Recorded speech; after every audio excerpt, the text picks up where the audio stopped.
Let us learn approaches of curriculum organization. Principles for curriculum development. First one is principle of logical and psychological order. Next one is principle of activity, criterion of develop difficulty, principle of correlation, principle of topical arrangement, principle of concentric arrangement, principle of spiral arrangement, principle of logical and psychological order. There are two different viewpoints for the organization of content or topics in mathematics. First one is psychological viewpoint. This approach emphasizes the development of child's mind, their cognitive abilities, needs and interest. It suggests that topics should be organized in such a way that aligns with the natural development stages of the child. The organization of content should be based on what the child can understand at different stages, focusing on their immediate interests and real life experiences. Second one, logical viewpoint. This viewpoint focuses on the systematic structure of knowledge. It argues that mathematical topics should be arranged in a logical sequence, starting with basic concepts and gradually progressing to more complex ones. For example, it may suggest that volume should be taught only after understanding area, as the concept of volume builds on the understanding of area. This is mainly in the geometry. Principle of activity. Children's active nature.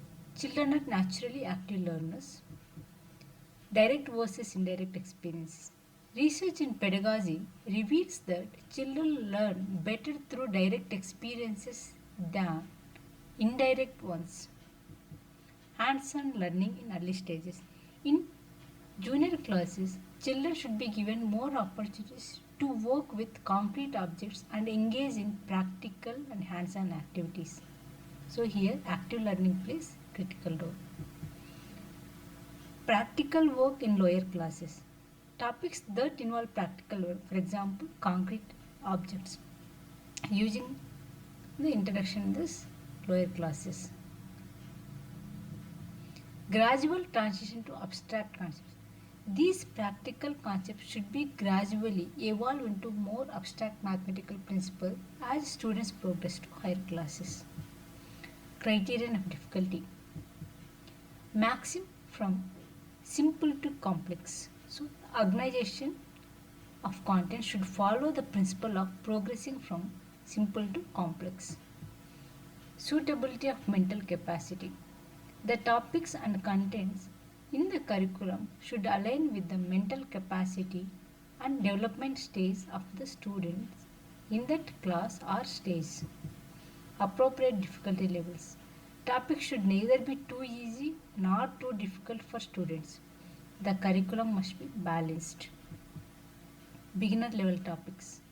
Topics in the early classes should be simple and within the comprehension of students without involving complications. Increasing difficulty with the progression. As students advance, the topics can become more progressively more challenging.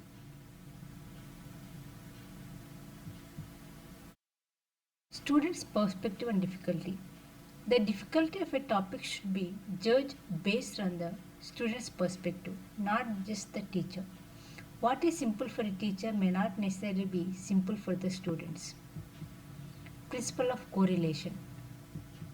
While organizing curriculum topics, seek maximum correlation with the students' life activities, with other subjects in the curriculum, with the topics in other branches of mathematics, within the specific branch of mathematics, with the students' practical experience activities, information to gather about students, social, physical and cultural environment, day-to-day life activities, other subjects taught and their correlation, topics in different branches of mathematics, work experience activities across grades.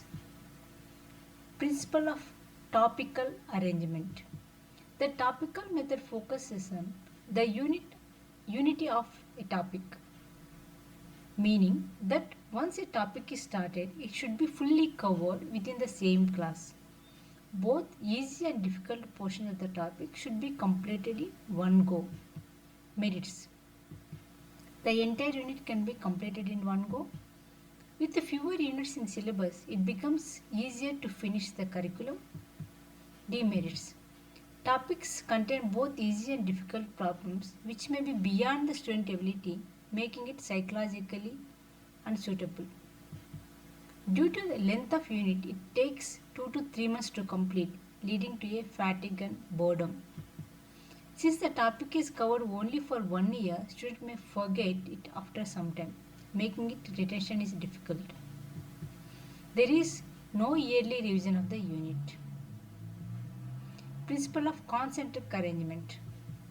The concentric method was introduced to avoid the demerits of the topical method.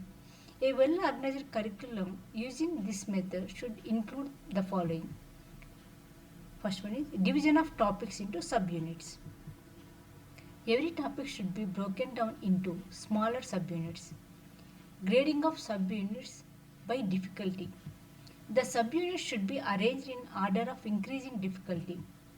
Proper introduction of each part. Each subunit should be introduced at the appropriate stage of learning. For example, here grade 6, grade 7, grade 8, like this. Each subunit, next level of this will be higher than the previous subunit. The concentric method is used on the principle of widening knowledge, like the concentric circles that expand outward from the common center. The students undergoing the sample topic broadens over several years. For example, the unit algebra could be broken into 5 subunits introduced progressively in the grade 8, 9 and 10. Careful division of subunits. Subunits should neither be too small nor too lengthy. Principle of spiral arrangement. The spiral method is similar to the concentric method but with one key difference. In the concentric method, there is 1 year gap between consecutive subunits, whereas in spiral method, the gap is only 3 to 4 months. This means 2 parts of the units are taught within the same class. The spiral method was introduced to address a concern raised by psychologists. In the concentric method, the long gap between subunits could cause students to forget previous content. The spiral method ensures continuous learning without such gaps, resembling a spiral or a spring. For example, in class 8 mathematics textbook, Unit 1 could be real numbers and Unit 5 could be elementary number theory, with the topics revisited periodically to reinforce learning. Thank you.